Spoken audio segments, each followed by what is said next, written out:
qui nous renseigne que le produit imbibé sur l'échappe et du vinaigre, sans expertise médicale, sans expertise scientifique, donc ne rapportant pas la preuve de la nocivité, de la toxicité ou pas du produit imbibé dans le mouchoir, a été retenu dans les liens de la détention pour des faits présumés d'homicide involontaire, de tentative d'assassinat, d'administration de substances nuisibles à la santé, et donc il est en instance de déferment.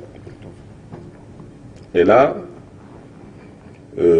c'est les éléments d'enquête que je voudrais partager avec vous sur cette affaire de tentative d'assassinat, dans le respect de la présomption d'innocence, du secret de l'enquête et de l'instruction préparatoire à venir. Mais il est tout de même à souligner que Yarkassi, d'après ces déclarations, qui ne sont pas encore confirmées par d'autres déclarations, d'après ces déclarations qui ne sont encore corroborées par aucun élément objectif du dossier, il se réclame militant du parti PASTEF et proche du sieur Ousmane Sonko. Et c'est pour toutes ces raisons qu'une information judiciaire va être ouverte.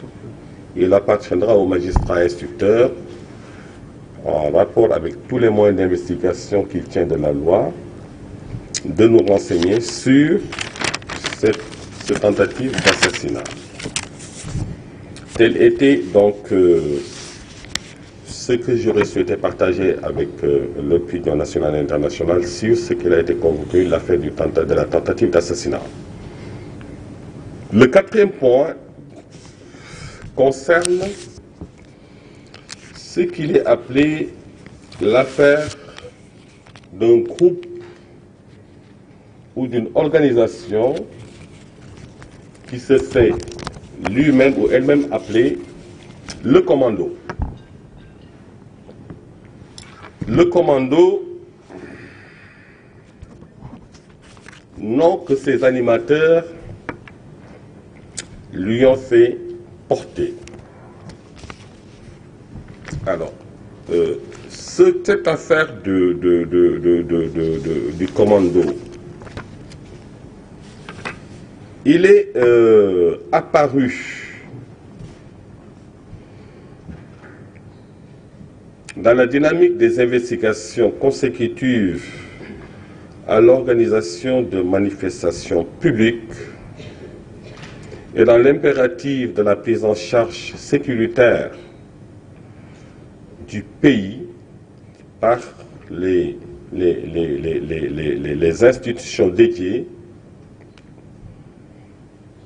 et ceci dans l'impératif de préserver la stabilité du pays, l'intégrité du territoire, l'intégrité des personnes et des biens et leur libre circulation. Il est apparu au cours d'investigation qu'il a été repéré une organisation qui se fait appeler Commando. Cette organisation qui se fait appeler Commando est une organisation structurée qui a son organisation, son mode de fonctionnement, ses cibles prioritaires et donc la finalité de leurs actions. Et cette organisation, communément appelée l'organisation Commando, il est résulté des enquêtes et des investigations qu'il est animé par deux personnes principalement, notamment le sieur Mouramani Kaba Diakité, qui est né le 12-07-73 à Tambacounda, des feux cabinets Yahara Bayo, opérateur économique domicilié au 13 des Parcelles Assainies, et le sieur Cheikh Kébé. Le Sieur Kaba est tenancier d'un hôtel qui s'appelle Les Ambassades, qui se trouve au stade des Parcelles, en face du stade des Parcelles Asseni.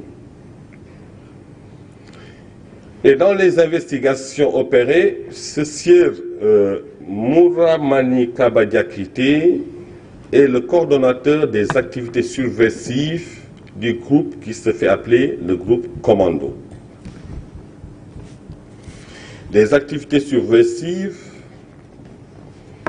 allant à la confection d'agents explosifs, à la convection de fumigènes, à la convection de cocktails Molotov, et tout ça en rapport avec l'appui déterminant d'un nommé Famara Mané, alias Nyancho, qui est un ancien commando de l'armée sénégalaise.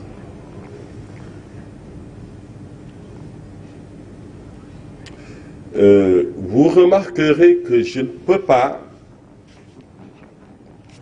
aller dans certains détails de cette procédure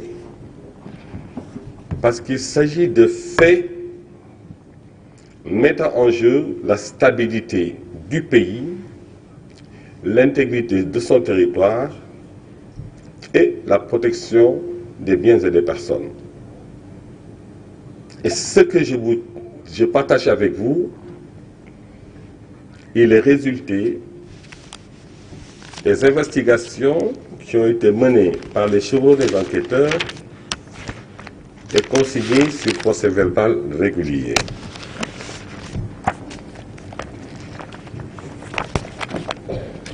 Donc, le sujet semble porter un intérêt pour mériter, dans la limite du secret encore de l'instruction dont je suis un militant farouche, qu'on le partage avec l'opinion nationale et internationale. Donc je disais que le sieur Mouramani Kaba Diakité est l'animateur, le coordonnateur des activités subversives du mouvement Commando. Et en cela, il s'occupait de la logistique, allant jusqu'à recruter et faire confectionner des outils et des instruments qui pourraient permettre, en cas de manifestation, d'annihiler, sinon de faire retarder les capacités d'intervention des forces de défense et de sécurité en dressant des herses sur le passage. Si peut-être vous avez suivi, il y a peut-être un peu plus d'un an, en tout cas c'était après les événements de mars 2021, la presse a relayé l'arrestation de certaines personnes qui semblent être a priori anodins, des menuisiers métalliques à hauteur des Parcelles Asseni, qui fabriquaient des herses. Et donc tout ça rentrait dans le cadre de stratégie pour disposer d'éléments pouvant, le cas échéant, en cas de forfait, annihiler ou plutôt retarder l'intervention des forces de l'ordre. Et ça, il le faisait en parfaite intelligence à la tête de ce groupe, avec un de ses lieutenants qui a été identifié au nom de Famara Mané, communément appelé Nyancho, qui est un ancien combattant de l'armée, et Cheikh Kébé. Cheikh Kébé, auxiliaire gendarme, ancien auxiliaire gendarme, et leur intention était carrément de mener des actes subversifs et d'installer le chaos. Et le process était de chercher à ériger des barricades par la convection de herses. Le process était de fabriquer des engins explosifs qu'ils pourraient utiliser à l'occasion de manifestations publiques. Et l'enquête a permis d'établir une connexion réelle entre ce groupe du commando et l'ancien groupe dont on avait parlé et qui sont actuellement l'objet d'action qu'on appelle force spéciale. Parce qu'il est révélé de l'audition de Famara Mané alias Nyancho qu'une partie des explosifs ayant servi aux événements de mars 2021 a été gardé par ses soins. Et quand le sieur Mouramani Kaba a été interpellé, il s'était empressé d'aller les cacher dans le territoire, dans le département de Mbour. Et l'enquête a pu établir cela.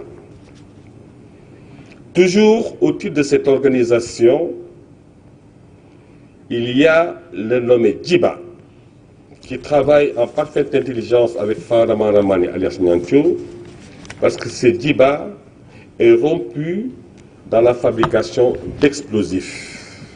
Et d'ailleurs, il y a lieu de préciser que leur interpellation fait suite à leur filature depuis nos domiciles respectifs, qui est l'hôtel des ambassades de Kaba, où ils tenaient leurs réunions, certaines de leurs réunions au niveau du dernier étage de l'immeuble, dans un appartement. Les investigations aussi ont permis de savoir que certaines de leurs réunions, ils les tenaient sur les gradins du stade municipal de Guédiawaye. Les investigations aussi ont permis d'établir qu'à l'approche des événements du 16 mars, ils se sont déplacés vers Karang, c'est ça, non? Effectivement. Et Diaoubé, à la recherche d'armes de précision. Parce qu'ils étaient détenteurs d'une lunette de précision qui leur permettrait de cibler et d'atteindre. Mais cette lunette de précision va naturellement avec une arme, et l'idée était d'aller les chercher vers Diaoubé ou bien à Karang. L'enquête a permis de le suivre jusqu'à cela. Vous me dites quid de la lunette? Il l'aurait achetée, enfin, sa provenance aurait été identifiée au Burkina Faso. Et donc, c'est en pleine phase de préparation d'opération. Quelque part, vous aurez entendu qu'il a été évoqué des arrestations préventives, que le dilemme était là. Faut-il en arriver au 16 mars et constater les dégâts en les laissant faire? Ou faut-il, à ce niveau de commencement d'exécution, procéder à leur interpellation pour préserver la sécurité des biens et des personnes? Vous conviendrez avec nous que la deuxième option reste une évidence. Et c'est dans ces conditions qu'ils ont été interpellés. Le sieur Mouramani Kaba en premier, le sieur Pape Famara Nukumamane alias Nyanto en second. Et son comportement a été révélateur, parce que dès qu'il a été approché par de tension, et c'est dans ces conditions que Yakuba Mané a été arrêté, et ce dernier, son rôle dans l'organisation consistait à ce qu'ils appellent, il était chargé de la résistance parcellaire. Le décrit comme l'homme qui est chargé de la préparation des agents explosifs, aux membres du commando, au jour dédié, c'est-à-dire au jour des manifestations publiques. Et le dessein de tout cela, c'est de poser des actions d'éclat pour installer à tout jamais les manifestations qui recèlent énormément de monde. C'est dans ces occasions qu'ils profitent pour utiliser ces engins et à l'effet d'installer le chaos. Et donc, toujours Cheikh Kébé, le coordonnateur du groupe opérationnel, cherché sur l'ensemble du territoire national et font partie du groupe Commando. J'ai là les noms, j'ai les numéros de téléphone, j'ai les derniers liens de localisation, mais il me semble au stade actuel de nos investigations ne pas en donner plus de détails pour ne pas gêner le travail de terrain de nos enquêteurs, sous réserve que mes collaborateurs puissent me indiquer une autre piste.